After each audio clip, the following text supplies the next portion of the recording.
दोस्तों, लगभग 13 साल पहले साल 2013 में एक ऐसी सीरीज आई थी जिसने लोगों की रातों की नींद उड़ा दी थी और उस सीरीज का नाम है हैनिबल। यह सीरीज कोई ऐसी वैसी सीरीज नहीं है, बल्कि इसका connection silence of the Lamb's और रेड ड्रैगन जैसी लीजेंडरी मूवीज से है। इसमें मैड्स मिकेल्सन ने डॉक्टर हैनिबल का रोल निभाया है, जो कि देखने में तो बड़े ही सोफिस्टिकेटेड लगते हैं, पर असल में एक खतरनाक कैनिबल है, यानी इंसान का मांस खाने वाले इंसान है। उम्मीद करता हूँ इस सीरीज की कहानी आपको जरूर पसंद आएगी। कहानी शुरू करने से पहले मैं आपको बताना चाहता हूँ कि विल ग्रैहम के पास एक ऐसी अजब गजब पावर है कि वह किसी भी मर्डर सीन को देखकर ये बता सकता है कि कातिल ने खून करते वक्त क्या सोचा होगा। लेकिन इस पावर का एक साइड इफेक्ट भी है, और वो है उसका अपना दिमाग, जो कि थोड़ा हिला हुआ है। उसे डर लगा रहता है कि दूसरों के खूनी दिमाग को समझते समझते कहीं वह खुद एक किलर ना बन जाए। इसीलिए वह सबसे दूर होकर एक टीचर की लाइफ जीता है। लेकिन एक दिन FBI एजेंट जैक क्रॉफर्ड एक सीरियल किलर को पकड़ने के लिए विल से मदद मांगने आता है। अब विल का दिमाग कहीं ब्लास्ट ना हो जाए, इसलिए जैक उसे मिलवाता है डॉक्टर हैनिबल से।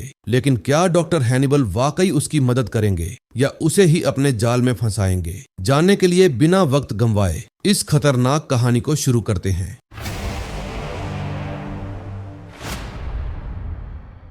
फर्स्ट एपिसोड में हम विल ग्राहम को देखते हैं, जो अपनी क्लास में स्टूडेंट्स को एक मर्डर केस के बारे में समझा रहा था। इसका समझाने का स्टाइल इतना डीप है कि ये आंखें बंद करके खुद को किलर की जगह इमेजिन कर लेता है। तभी वहां जैक क्रॉफर्ड आता है और विल के पास आकर कहता है, मुझे तुम्हारी इस अनोखी काबिलियत की जरूरत है। 8 लड़कियां गायब हो चुकी हैं और मुझे लगता है कि किसी ने उनको किडनैप किया है। फिर विल ने फाइल को गौर से देखा और हैरानी से कहा, मैं इसे किडनैपिंग नहीं मानता, क्योंकि अभी तक एक भी डेड बॉडी नहीं मिली है। विल का मानना था कि किलर ने 8 लड़कियों को सिर्फ इसलिए उठाया है ताकि वो अपनी असली पसंद की लड़की को छुपा सके।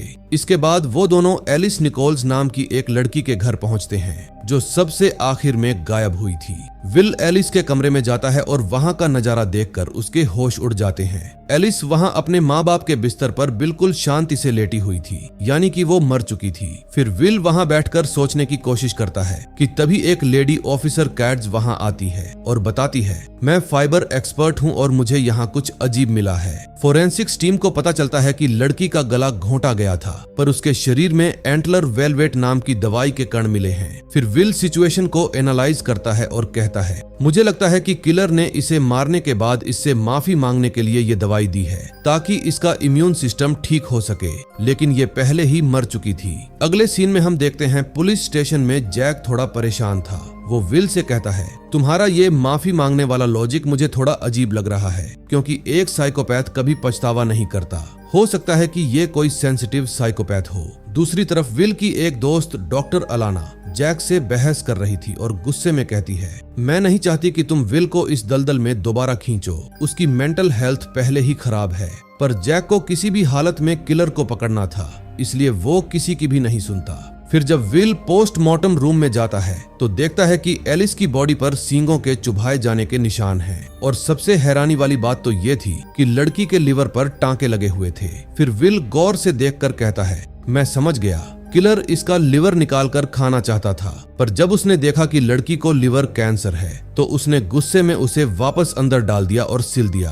तभी एंट्री होती है लेजेंड डॉक्टर हैनिबल लेक्टर की, जो बड़े ही मजे से अपना खाना पकाकर खा रहे थे। तभी जैक उनसे मिलने आता है और कहता है, मुझे डॉक्टर अलाना ने भेजा है, मुझे एक केस में आपकी मदद चाहिए। फिर हैनिबल मुस्कुराते हैं और जैक के साथ विल से मिलने के लिए तैयार हो जाते हैं। जब विल और हैनिबल पहली बार मिलते हैं तो उनके बीच की वाइब बिल्कुल ही ठंडी थी और विल को हैनिबल का उसे स्कैन करना भी पसंद नहीं आया। इसलिए वो उखड़े हुए लहजे में कहता है, मुझे आपका ये साइकोलॉजी एनालाइज करना बिल्कुल अच्छा नहीं लग रहा है, इसलिए मैं यहाँ से जा रहा हूँ। फिर जैक हैनिबल को समझाता है कि आप विल के साथ थोड़ा सॉफ्ट रहिए, क्योंकि विल के पास प्योर एम्पैथी है। वो किसी भी खूनी के दिमाग में घुसकर उसकी तरह सोच सकता है और ये बात उसके लिए खतरनाक हो सकती है। तभी एक और बॉडी मिलती है जो एक मैदान में हिरण के सींगों पर टंगी हुई थी। लोग इसे मिनेसोटा श्राइक कहकर पुकारने लगे थे, पर विल ने जब उस बॉडी को देखा तो वो चौंक गया और बोला, मुझे लगता है कि ये वो पुराना किलर नहीं है जिसने 8 लड़कियां उठाई थीं। ये कोई कॉपी कैट है जो बस उसकी नकल कर रहा है। पर ये वाला ज्यादा घटिया और बेशर्म है, क्योंकि पहले वाला इतने खुले में शिकार नहीं करता उसके पास अपना एक सीक्रेट ठिकाना है जहां वो ये सब कांड करता है। विल ने ये भी नोटिस किया कि इस बार विक्टिम के फेफड़े गायब हैं। फिर वो गुस्से में कहता है, मुझे पक्का यकीन है कि कातिल ने ये लंग्स निकाल लिए हैं ताकि उन्हें पका कर खा सके। तभी हम डॉक्टर हैनिबल को देखते हैं जो बड़े ही मजे से किचन में लंग्स पका रहे थे। अब ये लंग्स उसी लड़की के हैं या किसी और के, आगे पता चलेगा। फिर अगली सुबह हैनिबल सीधा विल के घर पहुंच जाता है और उसके लिए मस्त ब्रेकफास्ट भी लाता है। हैनिबल का प्लान एकदम क्लियर था, वो विल का भरोसा जीतना चाहता था। फिर दोनों मिलकर उस पुराने केस की छानबीन करते हैं और उन्हें एक कंस्ट्रक्शन कंपनी के रिकॉर्ड्स में एक नाम मिलता है, गैरेट जैकब हॉब्स। फिर विल को उस पर शक हो जाता है क्योंकि इस बंदे ने रेजिग्नेशन लेटर में अपना एड्रेस ही नहीं लिखा था। लेकिन तभी हैनिबल दबे पांव जाकर जैकब के पास फोन करते हैं और धीरे से कहते हैं, तुम्हारा पर्दाफाश हो गया है, वो लोग आ रहे हैं। फिर जब विल और हैनिबल जैकब के घर पहुंचते हैं तो वहां मौत का नंगा नाच शुरू हो चुका होता है। दरअसल जैकब ने अपनी पत्नी का गला काट दिया था और अब अपनी बेटी अबीगेल को भी मारने वाला था। फिर विल चिल्लाकर कहता है, मैं तुम्हें ऐसा नहीं करने दूंगा, और ऐसा कहते ही वो जैकब को शूट कर देता है। पर मरने से पहले जैकब अबीगेल का गला चीर देता है। फिर पुलिस आती है और अबीगेल को हॉस्पिटल ले जाया जाता है जहां विल और हैनिबल उसके होश में आने का इंतजार करते हैं। अब नेक्स्ट एपिसोड में देखेंगे क्या होता है। सेकंड एपिसोड में हम देखते हैं एम्यूज बुश में जैक और विल को जैकब का एक पुराना केबिन मिलता है। जैक को लग रहा था उन्हें वहां डेड बॉडीज मिलेंगी, पर विल कहता है मुझे लगता है वो उन्हें खा गया होगा। तभी हम एक तेज तरार रिपोर्टर फ्रेडी लाउंड्स को देखते हैं जो अपनी वेबसाइट के लिए मजेदार खबरें छापती है। इसका भी इस स्टोरी में अहम रोल है। दूसरी तरफ जैक अपनी इच्छा जताता है कि विल परमानेंट FBI ज्वाइन कर ले, लेकिन डॉक्टर अलाना कहती है, मैं विल की मेंटल हेल्थ को लेकर डर रही हूँ क्योंकि ये काम उसे पागल कर देगा। लेकिन जैक भी ढीठ है, वो कहता है कि हैनिबल हमारे साथ है तो सब कंट्रोल में रहेगा। तभी जंगल में एक ऐसी चीज मिलती है जिसको देखकर आपकी रूह कांप जाएगी। 3 लड़के जंगल में घूमने जाते हैं और उन्हें लगता है कि जमीन से मशरूम्स निकल रहे हैं, पर ध्यान से देखने पर पता चलता है कि उन मशरूम्स के बीच से इंसानी हाथ बाहर निकल रहे हैं। फिर FBI वहां आ जाती है और उन्हें वहां 9 बॉडीज मिलती हैं जिन्हें जिंदा दफनाया गया था। किलर उन्हें इन्फ्यूजन पर रखता था ताकि वो जिंदा रहें और उनके शरीर पर मशरूम्स उगाए जा सके।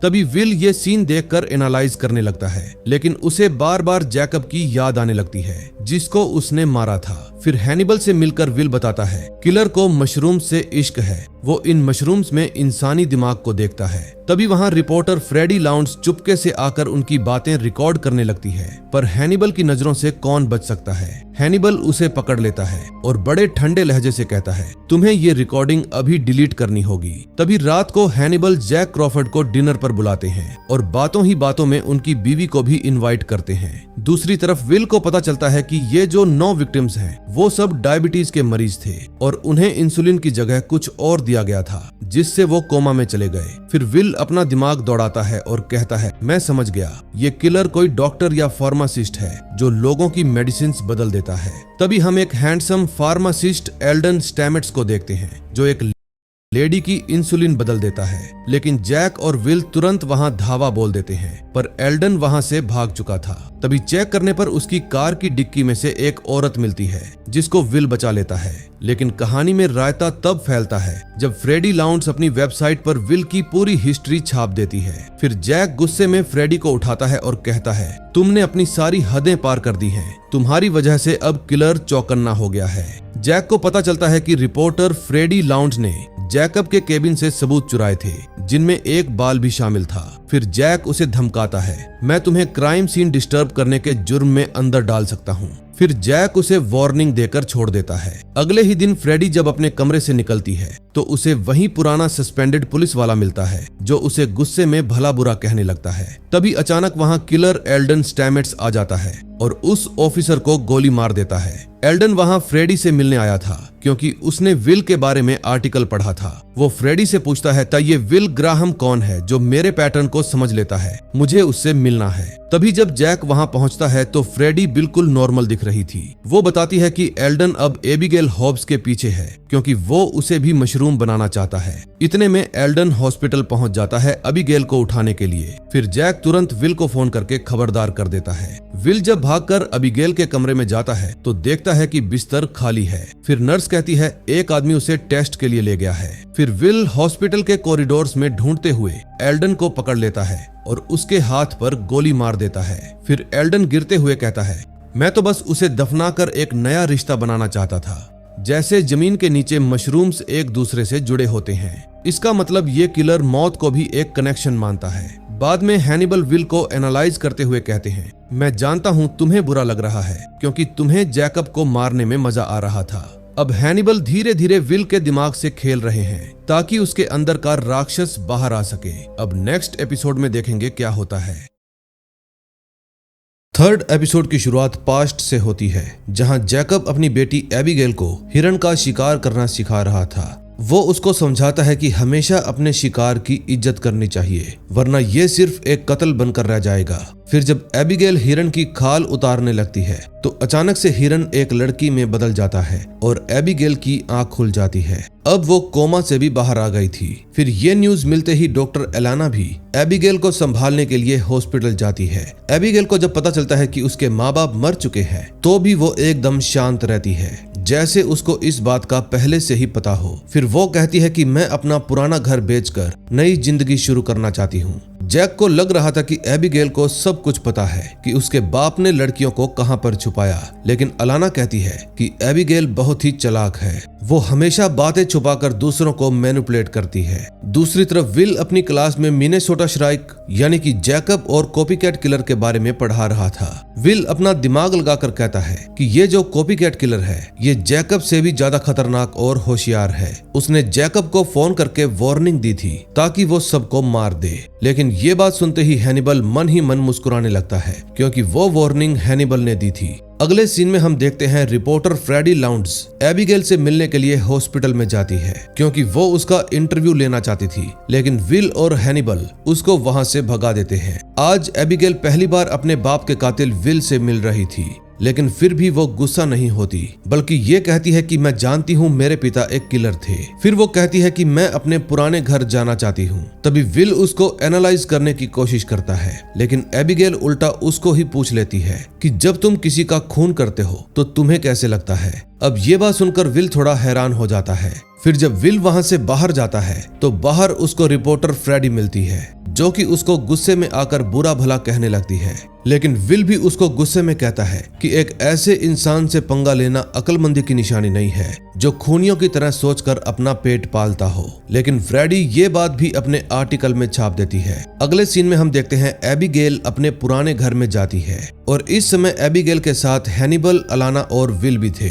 तभी वहां पर निकोलस नाम का एक लड़का आता है जिसकी बहन का कत्ल हुआ था। वो एबिगेल पर चिल्लाने लगता है कि तुमने मेरी बहन को मारा है, तुम भी बिल्कुल अपने बाप की तरह हो, लेकिन विल उसको भी वहां से भगा देता है। तभी एबिगेल को अपने पुराने घर में एक ऐसी सच्चाई पता चलती है जो किसी का भी दिल दहला दे। उसको एहसास होता है कि उसका बाप सिर्फ लड़कियों को मारता ही नहीं था, बल्कि उनके जिस्म के हर एक हिस्से को इस्तेमाल किया करता था और शरीर का कोई भी पार्ट वेस्ट नहीं करता था, और यहाँ तक कि वो उनका मांस भी खाता था। जिस समय एबिगेल ये सब कुछ सोच रही थी, तभी अचानक से उसके हाथ पर एक खून की बूंद गिरती है और जब वो ऊपर देखती है तो उसकी चीख निकल जाती है क्योंकि उसके सामने उसकी फ्रेंड मरीसा की लाश हिरण के सींगों पर टंगी पड़ी थी।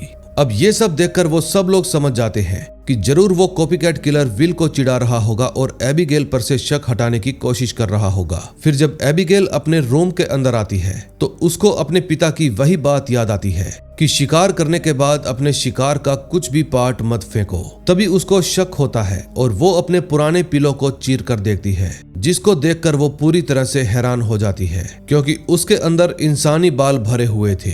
तभी अचानक से वहां पर निकोलस आ जाता है। वो एबिगेल को नुकसान नहीं पहुंचाना चाहता था, बस वो तो ये बताना चाहता था कि मरीसा की मौत में उसका हाथ नहीं है। लेकिन उसके अचानक से आने पर एबिगेल इतना ज्यादा डर गई थी कि वो गुस्से और डर में निकोलस का गला ही चीर देती है। फिर जैसे ही एबिगेल के हाथ खून से लथपथ होते हैं तो वहां पर हैनिबल और एलाना भी आ जाते हैं। हैनिबल देखता है कि एबिगेल ने निकोलस को मार दिया है। फिर वो बिना एक भी पल गवाए एलाना का सिर दीवार पर दे मारता है और उसको बेहोश कर देता है। फिर जब एबिगेल हैरानी से पूछती है कि तुमने ये क्या किया, तो हैनिबल उसको बड़े ही ठंडे लहजे से कहता है कि तुम मुझे बताओ कि यहाँ पर क्या हुआ था। फिर एबिगेल रोते हुए कहती है कि मैं इसको मारना नहीं चाहती थी, ये बस सेल्फ डिफेंस में हो गया। अब हैनिबल उसको दो रास्ते देता है, या तो पुलिस को सब कुछ सच सच बता दो, लेकिन कोई भी तुम पर यकीन नहीं करेगा क्योंकि तुम एक सीरियल किलर की बेटी हो, और दूसरा रास्ता यह है कि मेरी बात मान लो और निकोलस की लाश को छुपा दो। तभी कुछ देर बाद एलाना को भी होश आ जाता है, लेकिन अब उसको कुछ भी याद नहीं था कि उसके साथ क्या हुआ, क्योंकि जब वो बेहोश थी तो हैनिबल ने पूरी ही कहानी पलट दी। वो जैक को मैनिपुलेट करता है कि निकोलस ने ही एलाना पर हमला किया और वही मरीसा का भी कातिल है, इसलिए वो डर के मारे भाग गया है। दरअसल ये सब कुछ हैनिबल का ही प्लान था। उसने पहले ही निकोलस का खून उस पत्थर से साफ कर दिया था जिससे मरीसा ने उसको मारा था, और फिर उसने जानबूझकर वो खून मरीसा की डेड बॉडी पर लगा दिया ताकि सारा इल्जाम निकोलस पर आ जाए। अब हैनिबल ने कितनी सफाई से सबको उल्लू बनाया, आपको अंदाजा हो ही गया होगा। तभी एपिसोड के लास्ट सीन में हम देखते हैं एबिगेल हॉस्पिटल से भागकर हैनिबल के पास जाती है, क्योंकि इस समय वो परेशान थी कि उसने सबको सच्चाई क्यों नहीं बताई। फिर हैनिबल उसको समझाता है कि दुनिया तुम्हारे बाप के किए हुए काले कारनामों की वजह से उन पर बहुत गुस्सा है, इसलिए वो तुम्हें कभी भी चैन से नहीं जीने देंगे। तभी एबिगेल हैनिबल की आंखों में देखकर कहती है, मुझे पता है मेरे बाप को उस दिन आपने ही फोन किया था। और ये बात सुनते ही दोनों के बीच में एक गहरा और खतरनाक रिश्ता बन जाता है, एक ऐसा राज जो दोनों को एक दूसरे से बांध देता है। अब नेक्स्ट एपिसोड में देखेंगे क्या होता है। फोर्थ एपिसोड में हम देखते हैं विल ग्राहम डॉक्टर हैनिबल के पास जाकर कहता है, मुझे लग रहा है मैं पागल हो रहा हूँ। अब मैं किलर्स की तरह सोचते सोचते उनकी ही तरह हेलुसिनेट करने लगा हूँ। लेकिन हैनिबल उसके दिमाग से खेलते हुए कहता है, तुम बस उनके दिमाग को समझने की कोशिश कर रहे हो, ये तुम्हारी काबिलियत है, बीमारी नहीं। तभी टर्नर फैमिली के कत्ले आम का एक नया केस आता है। जब विल सीन पर पहुंचता है तो नोटिस करता है कि घर के दरवाजे और खिड़कियां सब अंदर से ही बंद हैं और कोई भी तोड़फोड़ नहीं हुई। फिर जब उसने पुरानी फैमिली फोटो देखी तो चौंक कर बोला, इस फोटो में 3 बच्चे हैं पर यहाँ सिर्फ 2 की लाश है। जेसी कहाँ है? दरअसल जेसी 1 साल पहले ही गायब हो गया था। तभी जेलर फोरेंसिक रिपोर्ट देखकर बताता है कि गोलियां नीचे से ऊपर की तरफ चली हैं। दूसरी तरफ अबीगेल बेचारी अभी भी सदमे में ही थी। फिर वो डॉक्टर अलाना से बात करते हुए कहती है, मेरी जिंदगी अब एक बोझ बन गई है, इसलिए अब मैं ये सब और सहन नहीं कर सकती। दूसरी तरफ ऑटोप्सी रूम में विल ने जब लाशों को चेक किया तो देखा कि सबके हाथों पर डिफेंसिव वुंड्स यानी खुद को बचाने के निशान हैं, सिवाय माँ के। फिर विल ने अपना दिमाग दौड़ाया और जैक को बताया, मुझे लगता है जरूर माँ ने अपने कातिल को पहचान लिया होगा और उसे माफी भी दे दी होगी। ये बात सुनकर जैक हैरान हो जाता है। फिर विल उसको समझाता है, ये एक माँ का स्वभाव है। अब जल्दी ही उन्हें पता चल जाता है कि ये कोई और नहीं बल्कि गायब हुए बच्चे हैं जो अपने ही परिवार को खत्म कर रहे हैं। तभी जैक क्लास बीच में ही रोक देता है और विल को साथ लेकर एक नए सीन पर पहुंच जाता है। वहां उन्हें कॉनर फ्रीज के निशान मिलते हैं जो 10 महीने पहले गायब हुआ था। दरअसल कॉनर के घर का नजारा भी वैसा ही था, उसका भी पूरा परिवार खत्म हो गया था। फिर विल ने एनालाइज किया और बोला, कॉनर ने पहली गोली अपनी माँ को ही मारी थी, लेकिन वो मरी नहीं। फिर किसी और ने दूसरी गन से उसका काम तमाम किया। जब कॉनर अपने बॉस का कहा काम पूरा नहीं कर पाया तो उसके बॉस ने उसको ही मार कर जला दिया, क्योंकि वो उनके लायक नहीं था। दरअसल ये जो गायब हुए बच्चे हैं ये ऐसे ही कातिल नहीं बने, इन्हें कोई मैनिपुलेट कर रहा था, बिल्कुल वैसे ही जैसे हैनिबल विल को कर रहा था। अब एंट्री होती है उस असली शैतान की जो इन मासूम बच्चों का दिमाग गंदा कर रही है। और इस समय वो औरत 3 बच्चों के साथ एक रेस्टोरेंट में बैठी थी। इन बच्चों में से एक बच्चा जेसी था, वही टर्नर फैमिली का गायब हुआ बच्चा, और बाकी 2 हैं क्रिस्टोफर और सीजे। फिर वो औरत क्रिस्टोफर के कान भरते हुए कहती है, क्रिस्टोफर, जिस घर में तू बड़ा हुआ है ना, वो तेरा असली परिवार नहीं है। वो तो बस एक रास्ता था ताकि तू मुझसे मिल सके। तेरा असली परिवार मैं हूँ और ये बाकी बच्चे भी हैं। अब इस बात से ये तो कंफर्म हो गया कि ये औरत ही असली साइकोपैथ है जो बच्चों को स्टॉकहोम सिंड्रोम का शिकार बना रही है, यानी कि वही बीमारी जिसमें शिकार को अपने अगवा करने वाले से ही प्यार हो जाता है। दूसरी तरफ विल का गुस्सा अब 7वें आसमान पर था, इसलिए वो हैनिबल के पास जाकर अपनी सारी भड़ास निकाल देता है और कहता है, मैं इन बच्चों की मदद नहीं कर सकता। अगर हम उस औरत को पकड़ भी लें तो भी इन बच्चों का परिवार तो खत्म हो चुका है ना। कहाँ जाएंगे वो बच्चे? अब तो इन्हें द लॉस्ट बॉयज कहा जा रहा है और मुझे ये वर्ड बहुत बुरा लग रहा है क्योंकि मैंने अबीगेल के बाप को मारकर उसे भी अनाथ कर दिया। इस समय विल बहुत ज्यादा इमोशनल हो रहा था, लेकिन हैनिबल तो अपना ही गेम खेल रहा था। वो अबीगेल से मिलने जाता है और बड़े प्यार से कहता है, अबीगेल, मैं तुम्हारा गार्जियन बनूंगा, तुम फिक्र मत करो। लेकिन हैनिबल का प्यार दिखाने का तरीका थोड़ा अलग था। वो अबीगेल को डिप्रेशन से निकालने के लिए एक ऐसी चाय पिलाता है जो अब सिलोसाइबिन यानी मैजिक मशरूम से बनी थी। यह एक तरह का नशा है जो हेलुसिनेशन पैदा करता है। फिर हैनिबल उससे वादा लेता है और कहता है, अबीगेल, ये हमारा सीक्रेट है, किसी को बताना मत। अब बेचारी अबीगेल ने वो नकली चाय पी ली थी और फिर थोड़ी देर में उसकी दुनिया ही बदल गई। अब वो नशे में झूमने लगी। अगले सीन में हम देखते हैं विल अपना दिमाग चलाकर जैक को बताता है, ये औरत हमेशा 3 भाई बहनों में से सेकंड वाला बच्चा ही उठाती है क्योंकि ऐसे बच्चे ज्यादा अकेला महसूस करते हैं। फिर वो उन्हें इतना प्यार देती है कि बच्चे उसके लिए अपने ही परिवार को गोली मार देते हैं। तभी खबर मिलती है कि क्रिस्टोफर अपने घर पहुंच गया है। फिर उसकी माँ जैसे ही दरवाजा खोलती है वो बहुत खुश हो जाती है, लेकिन उसे ये नहीं पता था कि उसका बेटा उसे मारने के लिए आया है। तभी एन मौके पर पुलिस वहां धावा बोल देती है और द लॉस्ट बॉयज को कत्ल करने से रोक लेती है। फिर क्रिस्टोफर पीछे के रास्ते से भाग जाता है और विल उसका पीछा करने लगता है। अब विल उसको पकड़ने ही वाला था कि तभी क्रिस्टोफर उस पर गन तान देता है। तभी वो औरत वहां आ जाती है और उस बच्चे को भड़काते हुए कहती है, चला दो गोली क्रिस्टोफर, अपने नए परिवार के लिए इसे खत्म कर दो। अब नेक्स्ट एपिसोड में देखेंगे कि क्या विल उस मासूम पर गोली चलाएगा या नहीं।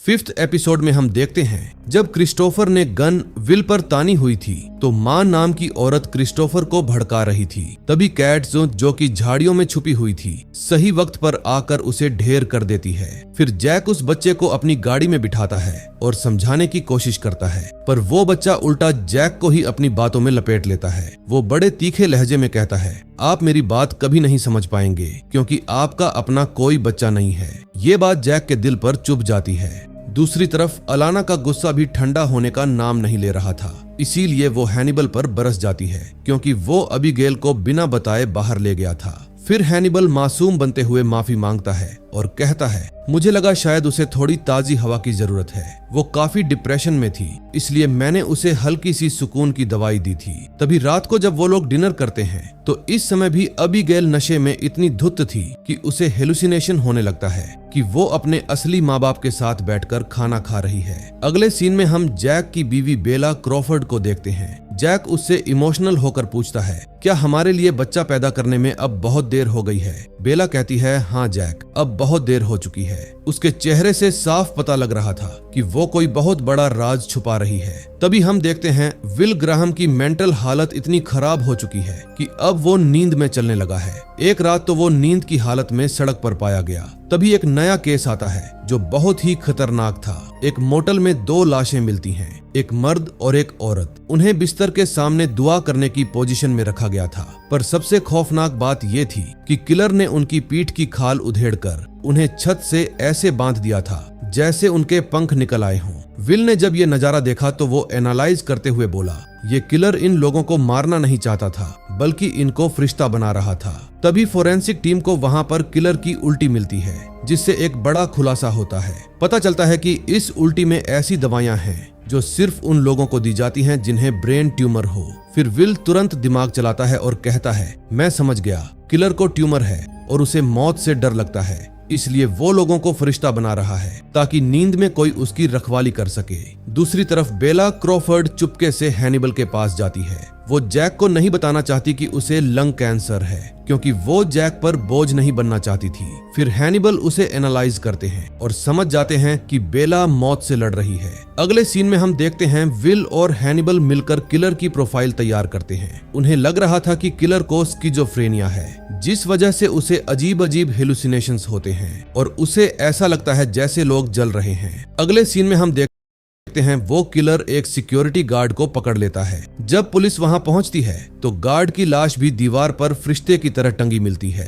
पर इस बार सीन में कुछ और भी था। वहां जमीन पर एक कटा हुआ मेल ऑर्गन मिलता है। विल उसे देखकर चौंक जाता है और कहता है, ये अंग लाश का नहीं है, ये किलर ने अपना खुद का अंग काट दिया है, क्योंकि पुरानी किताबों के हिसाब से फरिश्तों का कोई जेंडर नहीं होता। वो खुद को पूरी तरह फरिश्ता बनाना चाहता है। अब एक तरफ तो जैक परेशान है कि ये किलर अपने शिकार कैसे चुनता है, और दूसरी तरफ विल भी स्ट्रेस में है, इसीलिए वो जैक को बुरा भला बोल देता है। फिर ऑटोप्सी रूम में कैट्स जब विल की हालत देखती है तो पूछती है, विल क्या तुम ठीक हो? लगता है तुम्हारी इमेजिनेशन तुम्हें अंदर से खा रही है। तभी जिमी एक ऐसा सच बताता है जिसे सुनकर सब दंग रह जाते हैं। दरअसल मोटल में जो लाशें मिली थीं, वो कोई मासूम लोग नहीं थे, बल्कि वो दोनों मिलकर लोगों का कत्ल करते थे और उन्हें टॉर्चर भी करते थे। यहाँ तक कि जो सिक्योरिटी गार्ड मारा गया था वो भी एक पुराना मुजरिम था। फिर विल ने तुरंत लॉजिक लगाया और बोला, मैं समझ गया, ये किलर खुद को भगवान का बंदा समझ रहा है। उसे लगता है कि ये लोग शैतान हैं और वो इन लोगों को फरिश्ता बनाकर इनके पाप धो रहा है। दूसरी तरफ हैनिबल के पास जैक की बीवी बेला आती है और बताती है कि स्टेज 4 लंग कैंसर की वजह से ही वो जैक से दूर जा रही है, क्योंकि अब वो अपने पति पर बोझ नहीं बनना चाहती। दूसरी तरफ विल की बीमारी और बढ़ जाती है और अब वो सिर्फ नींद में चलता ही नहीं, बल्कि एक रात तो वो अपने घर की छत पर खड़ा मिलता है। फिर वो घबराकर हैनिबल के पास जाता है तो हैनिबल उसे समझाता है, विल तुम किलर्स की सोच में इतना डूब चुके हो कि तुम्हारा सब कॉन्शियस माइंड अब तुम्हारे काबू में नहीं रहा। असल में हैनिबल धीरे धीरे विल को पागलपन की तरफ धकेल रहा था ताकि उसके अंदर का असली शैतान बाहर आ सके। अगले सीन में हम देखते हैं जैक को किलर का पता चल जाता है, जिसका नाम था इलियट बुडिश, जो कि एक 35 साल का ट्रक ड्राइवर था। उसे 5 महीने पहले कैंसर डिटेक्ट हुआ था और तभी से ही वो गायब था। उसकी बीवी ने बताया कि कैंसर के बाद इलियट बिल्कुल बदल गया और सबसे दूर रहने लगा। ये बात सुनते ही जैक का चेहरा उतर जाता है, क्योंकि उसे एहसास हो जाता है कि उसकी बीवी बेला भी बिल्कुल ऐसा ही बिहेव कर रही है। फिर जैक और विल उस पुराने फार्म हाउस पहुंचते हैं जहां इलियट बचपन में रहता था। वहां उन्हें इलियट मिलता है, जिसने खुद को पंख लगाकर एक फरिश्ते जैसा बना लिया था और अब वह इस दुनिया में नहीं रहा। इस घटना के बाद विल इतना ज्यादा स्ट्रेस में आ जाता है कि वो ये काम छोड़ना चाहता है, पर जैक उसको कहता है, मैं तुम्हें रोकूंगा नहीं विल, पर याद रखना तुम्हारी वजह से कितनी जानें बच सकती हैं। अब विल बेचारा फिर से इमोशनल होकर उसके जाल में फंस जाता है। तभी जैक की वाइफ बेला भी उसको अपने 4th स्टेज के कैंसर के बारे में बता देती है और फिर दोनों एक दूसरे को संभालने की कोशिश करते हैं। अब नेक्स्ट एपिसोड में देखेंगे क्या होता है। 6th एपिसोड की शुरुआत एक नए केस के साथ होती है, जहां हम देखते हैं डॉक्टर चिल्टन अपनी जेल में हुए एक खौफनाक कत्ल का जिम्मेदार डॉक्टर एबेल गिदोन को ठहरा रहा था। दरअसल गिदोन ने वहां की एक नर्स को इतनी बेरहमी से मारा है कि देखने वाले की रूह कांप जाए। चिल्टन का कहना है कि ये गिदोन ही असली चेसापिक रिपर है, वही दरिंदा जो लोगों को मारकर उनके ऑर्गन खा जाता है। लेकिन जैक क्रॉफर्ड इतनी आसानी से मानने वाला नहीं था। उसे लगता है कि असली रिपर अभी भी बाहर घूम रहा है। तभी विल हमेशा की तरह अपनी आंखें बंद करता है और उस नर्स की मौत को एनालाइज करने लगता है। वो देखता है कि गिदोन ने अपनी ही खाल में छुपाई हुई लोहे की पट्टी से अपनी हथकड़ी खोली, फिर उस नर्स का गला दबा दिया ताकि वो चीख ना सके। उसने नर्स को मारते वक्त इतनी बेरहमी दिखाई कि उसकी आंखों में अपनी उंगलियां घुसा दी और फिर एक लोहे की रॉड उसके शरीर के आर पार कर दी। दरअसल 2 साल पहले जब रिपर गायब हुआ था तभी गिदोन पकड़ा गया था, इसलिए सबको यही लगता है कि दोनों एक ही इंसान हैं। लेकिन जैक के दिमाग में कुछ और ही चल रहा था। अब वो अपने ही पास्ट में चला जाता है, जहां उसने एक होनहार ट्रेनी मरियम लास को रिपर के केस पर लगाया था। मरियम बहुत ही होशियार थी और उसको शक था कि रिपर जरूर कोई ऐसा बंदा है जिसे सर्जरी की गहरी समझ है। प्रेजेंट में विल और अलाना जेल जाते हैं ताकि गिदोन का इंटरव्यू ले सके। विल गौर करता है कि गिदोन खुद को रिपर कह तो रहा है, पर उसकी बातों में सच्चाई नजर नहीं आ रही। फिर विल तुरंत समझ जाता है और कहता है, मुझे लगता है गिदोन असली रिपर नहीं है, कोई और है जो चाहता है कि दुनिया गिदोन को ही कातिल माने। तभी रात को जब हैनिबल और जैक एक साथ बैठते हैं तो जैक अपना दर्द बयान करता है कि कैसे वो बेला को खोने से डर रहा है। फिर हैनिबल कहता है, जैक ये पहली बार नहीं है जब तुम किसी को खोने से डर रहे हो। अब कहानी फ्लैशबैक में जाती है और हम देखते हैं कि मरियम लास एक ऐसी जगह पहुंच जाती है जहां उसे रिपर का सबूत मिल गया था। तभी जैक के पास एक फोन आता है। फोन पर मरियम की आवाज आ रही थी जो मदद मांग रही थी। आवाज सुनकर जैक के होश उड़ जाते हैं क्योंकि मरियम तो 2 साल पहले ही गायब हो गई थी और सबको लग रहा था कि वो मर चुकी है। तभी जैक समझ जाता है कि ये फोन कॉल असली रिपर की एक पुरानी रिकॉर्डिंग है जो उसे चिढ़ाने के लिए चलाई गई है। अब असली रिपर को बिल से बाहर निकालने के लिए जैक, विल और अलाना एक खतरनाक प्लान बनाते हैं। वो फैसला करते हैं कि हम न्यूज में ये खबर फैलाएंगे कि डॉक्टर गिदोन ही असली चेसापीक रिपर है। उन्हें पता था कि असली रिपर इतना घमंडी है कि वो अपनी जगह किसी और को नहीं लेने देगा। इस काम के लिए ये लोग बुलाते हैं उसी चालाक रिपोर्टर फ्रेडी को। फिर जैक उसे एक डील देता है कि तुम ये छाप दो कि डॉक्टर गिदोन ही असली चेसापीक रिपर है और बदले में मैं तुम्हें इस केस के एक्सक्लूसिव राइट्स दे दूंगा। फ्रेडी थोड़ी शक्की थी पर इतनी बड़ी न्यूज के लिए वो मान जाती है। अब जैक ने कहानी में थोड़ा नमक मिर्च लगाने के लिए ये भी जोड़ दिया कि गिदोन एक सर्जन है। तभी विल मजाक करते हुए कहता है कि साइकोपैथिक जॉब्स की लिस्ट में जर्नलिस्ट 6ठे नंबर पर आते हैं। ये बात सुनते ही फ्रेडी ने तुरंत पलटकर जवाब दिया और 7वें नंबर पर कानून के रखवाले आते हैं। मानो सारे के सारे एक से बढ़कर एक साइकोपैथ्स एक साथ काम कर रहे हों। फिर फ्रेडी ने गिदोन का इंटरव्यू लिया और पूरा आर्टिकल छाप दिया। जब हैनिबल ने ये न्यूज पढ़ी तो उसके चेहरे पर हल्की सी शिकन आ गई। ये बात उसे बिल्कुल भी पसंद नहीं आई कि कोई और उसका नाम चुरा रहा है। दूसरी तरफ जैक जेल में जाकर गिदोन से बात करता है। गिदोन अभी भी यही बात बोल रहा था कि मैं ही रिपर हूँ और मैंने ही मरियम लास को मारा था। तभी जैक का फोन बजता है और फोन उठाने पर फिर से वही पुरानी रिकॉर्डिंग, वही मरियम की आवाज। तभी जब जैक ने अपने घर की छानबीन की तो वहाँ उसे एक बाल और फिंगरप्रिंट्स मिले जो बिल्कुल मरियम से मेल खा रहे थे। तभी जैक को पुरानी यादें घेर लेती हैं कि कैसे उसने मरियम को इन्वेस्टिगेट करने के लिए उकसाया था। अगले सीन में हम देखते हैं हैनिबल एक शानदार डिनर पार्टी रखता है जहां डॉक्टर चिल्टन और डॉक्टर अलाना भी आए हुए थे। अलाना ने गिदोन का ऐसा पोस्टमार्टम किया कि चिल्टन का चेहरा ही उतर गया। अलाना कहती है, मुझे लगता है डॉक्टर चिल्टन ने गिदोन के दिमाग के साथ खेल खेला है। जरूर इन्होंने ऑडियो मैसेजेस बार बार सुनाकर गिदोन को यह यकीन दिला दिया कि वही रिपर है। फिर हैनिबल चिल्टन को तंज मारते हुए कहता है, आपने तो हद ही कर दी, पर फिक्र मत कीजिए, मैं डॉक्टर अलाना से ज्यादा रहमदिल हूँ। मैं आपका राज किसी को नहीं बताऊंगा।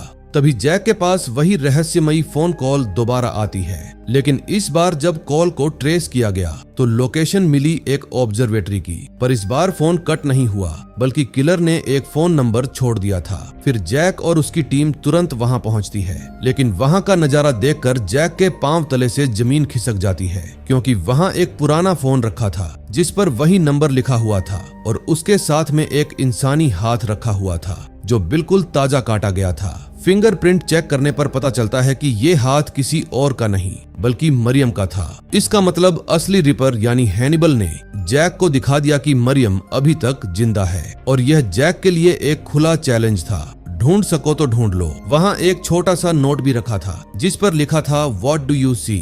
ये कोई आम सवाल नहीं था बल्कि ये वही अल्फाज थे जो जैक क्रॉफर्ड हमेशा अपने ट्रेनी ऑफिसर से इन्वेस्टिगेशन के वक्त पूछते थे। इसका मतलब साफ था, रिपर ने जैक के दिमाग के साथ खेलना शुरू कर दिया है और वो उसे जता रहा है कि वो उसके कितने करीब है। अब अपनी नाकामयाबी पर जैक और भी टूट जाता है और सीधा हैनिबल के पास जाकर रोने लगता है। हैनिबल भी हमेशा की तरह एक हमदर्द दोस्त बनने का नाटक करता है और जैक से उन पुरानी यादों के बारे में पूछता है। अब कहानी फ्लैशबैक में जाती है। तभी हम देखते हैं कि 2 साल पहले मरियम डॉक्टर हैनिबल के पास जेरेमी ओल्मस्टेड नाम के एक पुराने मरीज के बारे में पूछने आई थी, लेकिन हैनिबल कहता है, मुझे उस मरीज के बारे में ज्यादा कुछ याद नहीं है, पर मेरे पास उस वक्त की कुछ मेडिकल रिपोर्ट्स हैं, मैं अभी लेकर आता हूँ। जब हैनिबल रिपोर्ट्स लेने अंदर जाता है तो मरियम उसके ऑफिस की छानबीन करने लगती है। तभी उसकी नजर हैनिबल की एक स्केचबुक पर पड़ती है। फिर जैसे ही वो पन्ना पलटती है उसके होश उड़ जाते हैं क्योंकि वहाँ एक स्केच बना हुआ था जो बिल्कुल वैसा ही था जैसे जेरेमी ओल्मस्टेड को मारा गया था। एक एक डिटेल, एक एक निशान बिल्कुल वही था। अब मरियम समझ गई कि जिसे वो ढूंढ रही है वो उसके बिल्कुल सामने खड़ा है, पर उससे पहले कि वो अपनी गन निकालती हैनिबल दबे पांव पीछे से आता है और मरियम का गला दबाकर बेहोश कर देता है। इससे ये बात कंफर्म हो जाती है कि डॉक्टर हैनिबल लेक्टर ही असली चेसापीक रिपर है। 7th एपिसोड में हम देखते हैं विल अपनी कक्षा के दौरान अपने सभी स्टूडेंट्स को चेसापीक रिपर के बारे में बताते हुए कहता है कि वो अपने शिकार को इंसान नहीं बल्कि सुअर समझता है। वो उनको बहुत ही बेरहमी से मारता है और मारने के बाद उनके अंग ऐसे निकाल लेता है जैसे कोई कसाई मांस काट रहा हो। फिर वो दुखी मन से मरियम के बारे में बताते हुए कहता है कि अभी हाल ही में हमें मरियम का कटा हुआ हाथ मिला है, जो कि रीपर की हमें खुली चुनौती थी। अगले सीन में हम ओपेरा हाउस में डॉक्टर हैनिबल को देखते हैं, जो बड़े ही सुकून से संगीत का आनंद ले रहा था। इस समय वहां पर उसका एक पेशेंट फ्रैंकलिन भी मौजूद था और फ्रैंकलिन हैनिबल का ध्यान आकर्षित करने के लिए तड़प रहा था। वो बार बार हैनिबल की तरफ देखता है पर हैनिबल उसको अनदेखा कर देता है। तभी ओपेरा खत्म होने के बाद एक महिला हैनिबल के पास आती है और कहती है, डॉक्टर बहुत समय बीत गया, मैंने आपके हाथ का बना हुआ कुछ भी नहीं खाया। फिर हैनिबल मुस्कुराकर कहता है, आप चिंता मत कीजिए, मैं जल्दी ही एक शानदार दावत रखूंगा। तभी फ्रैंकलिन अपने एक दोस्त टोबियास के साथ वहां पर आता है और उसको देखकर हैनिबल कहता है कि मुझे बिल्कुल भी उम्मीद नहीं थी कि तुम मुझे यहाँ पर मिलोगे। दूसरी तरफ जैक रात को बुरा सपना देख रहा था। वो सपने में देखता है कि एक मुर्दा घर के अंदर एक टेलीफोन पकड़े एक कटा हुआ हाथ पड़ा है और उसने एक फोन को पकड़ा हुआ है और फोन पर घंटी बज रही है। फिर जैसे ही वो उस हाथ के पास जाता है, उसकी आंखें खुल जाती है। अब ये तो बस उसका एक बुरा सपना था, लेकिन हकीकत इससे भी बुरी थी। तभी जैक के पास उसकी टीम का फोन आता है और वो जैक को एक नए क्राइम के बारे में बताते हैं। फिर जैक तुरंत ही विल को उठाता है और कहता है कि शायद रीपर वापिस आ गया है और अब वो हमें उकसा रहा है, इसीलिए उसने मरियम का हाथ वहां पर छोड़ा था। फिर जब वो दोनों क्राइम सीन पर पहुंचते हैं तो वहां का नजारा देखकर उनके होश उड़ जाते हैं, क्योंकि वहां पर एक ऐसी लाश पड़ी थी जिसने कला और मौत का अंतर ही मिटा दिया था। दरअसल ये कातिल सिर्फ मारता ही नहीं था बल्कि लाशों से प्रदर्शनी करता था।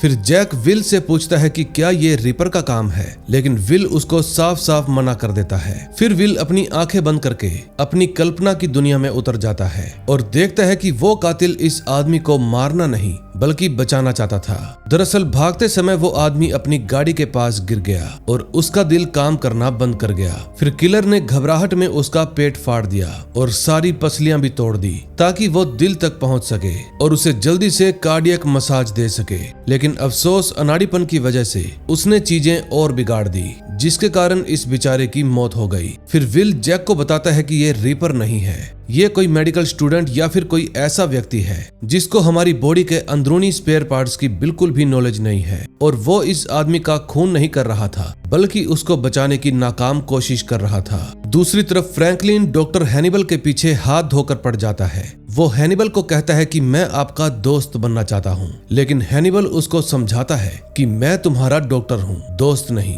और एक डॉक्टर कभी भी पेशेंट का दोस्त नहीं हो सकता क्योंकि उनके बीच में कुछ सीमाएं होती हैं जो कभी भी लांघनी नहीं चाहिए। फिर हैनिबल अपनी खुद की डॉक्टर बेडेलिया डू मोरियर से मिलने के लिए जाता है। दरअसल बेडेलिया ने प्रैक्टिस छोड़ दी थी क्योंकि एक दिन किसी रोगी ने उन पर हमला कर दिया था। फिर हैनिबल उनको फ्रैंकलिन के बारे में बताता है और कहता है कि फ्रैंकलिन मुझसे वैसी ही दोस्ती चाहता है जैसी शायद मैं आपसे चाहता हूँ। लेकिन बेडेलिया उसको चेतावनी देती है कि जब डॉक्टर रोगी से जुड़ जाता है तो दिमाग काम करना बंद कर देता है क्योंकि उस समय सिर्फ भावनाएं काम करती हैं। तभी जैसे ही रात होती है, विल हैनिबल के घर पहुंच जाता है और वहां पर उसको पता चलता है कि हैनिबल तो खुद ही अपने दिमाग का इलाज करवाता है। फिर वो मजाक करते हुए कहता है कि लगता है एक साइकियाट्रिस्ट को खुद ही एक साइकियाट्रिस्ट की जरूरत पड़ गई। फिर वो रीपर के बारे में बात करते हुए कहता है कि वो अपने काम में एकदम परफेक्ट है, वो कभी भी लाश को ऐसे रास्ते में कचरे की तरह नहीं छोड़ता। लेकिन हकीकत तो कुछ और ही थी। दरअसल हैनिबल ही वो डॉक्टर था जो आज सुबह उस आदमी के पास गया था जिसकी गाड़ी खराब हो गई थी। हैनिबल ने उसको सुई लगाई और उसका बिजनेस कार्ड भी मांगा। दरअसल हैनिबल के पास एक एंटीक कुक बुक थी जिसके अंदर इंसानी अंगों को लेकर अलग अलग डिशेस लिखी हुई थी। फिर हैनिबल उनमें से एक डिश चुनता है और उस इंसान का गुर्दा निकालने की योजना बना लेता है क्योंकि उसको अपनी दावत के लिए ताजा मांस की जरूरत थी। जिस समय वो आदमी अपनी गाड़ी में बैठा था तो जैसे ही उसकी नजर अपनी पेट्रोल की टंकी पर पड़ती है तो उसके होश उड़ जाते हैं क्योंकि किसी ने उसकी पेट्रोल की नली काट दी थी। तभी वहां पर एक गाड़ी आकर रुकती है और उसके अंदर से निकलता है दयालु डॉक्टर हैनिबल। पहले तो हैनिबल हेल्प करने का नाटक करता है, फिर जैसे ही वो आदमी अपनी पीठ फेरता है, हैनिबल उस पर हमला कर देता है। फिर वो उसको अपने साथ ले जाता है और उसको मारकर उसके अंग निकाल लेता है और स्वादिष्ट डिशेस बनाता है। फिर जब पुलिस को उस डॉक्टर की लाश मिलती है तो पूरे शहर में दहशत फैल जाती है,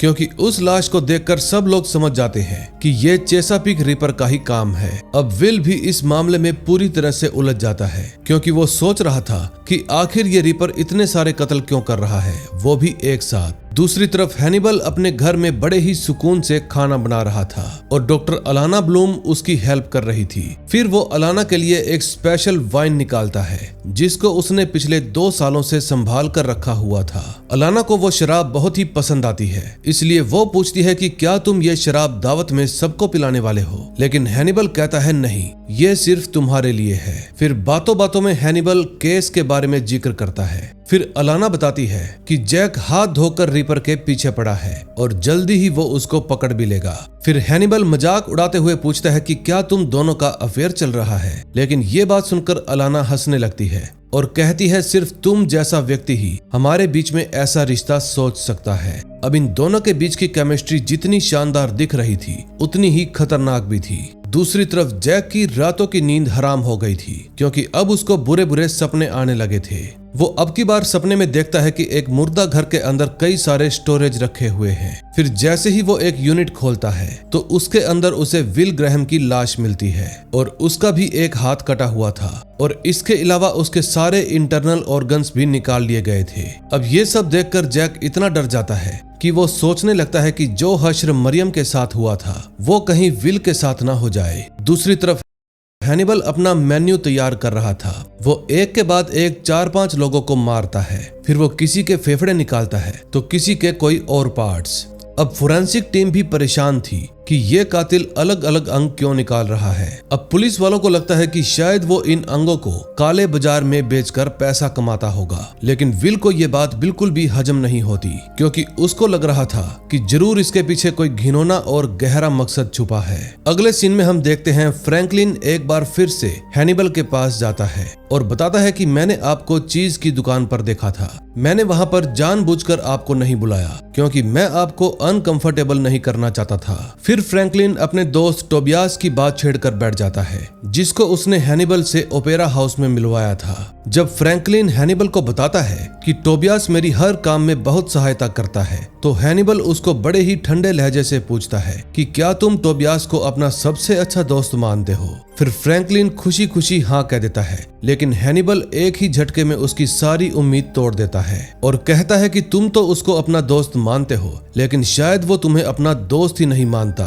ये बात सुनते ही फ्रैंकलिन का दिल टूट जाता है और वो वहां से चला जाता है। अगले सीन में हम देखते हैं हैनिबल शेड्यूल थेरेपी के लिए विल का इंतजार कर रहा था, लेकिन विल तो आता ही नहीं, क्योंकि इस समय वो अपने ऑफिस में लाशों के सपने में खोया हुआ था। फिर जब हैनिबल खुद उससे मिलने के लिए पहुंच जाता है तो विल उससे माफी मांगता है और बताता है कि चेसापीक रिपर के मामले इतने बढ़ गए हैं कि मैं दिन भर उनमें ही खोया रहता हूं और मुझे अपनी अपॉइंटमेंट्स भी याद नहीं रहती। फिर वो बताता है कि रिपर अपने शिकार को बहुत ही दिमाग से चुनता है, जैसे वो जानता हो कि ये लोग बहुत ही बुरे हैं। फिर हैनिबल हंसते हुए कहता है कि शायद रिपर को ये लगता होगा कि वो लोग अपने इन कीमती अंगों के लायक ही नहीं हैं, इसीलिए वो उनको निकाल लेता होगा। इतने में जैक की टीम को एक बहुत बड़ा सुराग मिलता है। दरअसल एक सीसीटीवी फुटेज के अंदर एक ऐसी एम्बुलेंस दिखाई देती है जो पुलिस के आते ही हॉस्पिटल के सामने से गायब हो गई, जबकि उसने किसी मरीज को वहां पर छोड़ा ही नहीं था।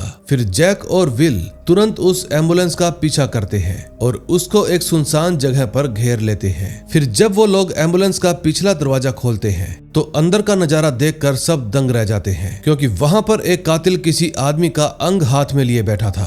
फिर जैक हैनिबल को कहता है, डॉक्टर साहब जल्दी से इस आदमी की जान बचाइए। फिर हैनिबल भी बात मानते हुए जल्दी से अंदर जाता है और बड़े ही प्रोफेशनल तरीके से उस आदमी की जान बचाने की कोशिश करता है। फिर पुलिस वाले उस कातिल को गिरफ्तार कर लेते हैं, लेकिन जब विल हैनिबल को वो अंग निकालते हुए देखता है तो उसको कुछ अजीब सा एहसास होता है, जैसे ये सीन उसने पहले भी कहीं देखा है। अब फाइनली वो रात आ ही जाती है जिसका सबको बेसब्री से इंतजार था, यानी कि हैनिबल की ग्रैंड डिनर पार्टी। इस पार्टी में हैनिबल ने शहर के बड़े बड़े लोगों को और अपने दोस्तों को इनवाइट किया हुआ था, लेकिन सबसे घिनौनी बात तो ये थी कि उन सब की थाली में सजा हुआ मांस किसी जानवर का नहीं था, बल्कि उन लोगों का था जिनको हैनिबल ने पिछले कुछ दिनों में मारा है। फिर हैनिबल किचन में जाता है और वहाँ पर कोई स्पेशल डिश तैयार करने लगता है। तभी विल उससे मिलने के लिए आता है। फिर हैनिबल उसको भी दावत में रोकने के लिए बहुत कोशिश करता है, लेकिन विल मना कर देता है। वो कहता है कि मुझे अकेले रहना है, मैं इस भीड़ में बिल्कुल भी फिट नहीं बैठता।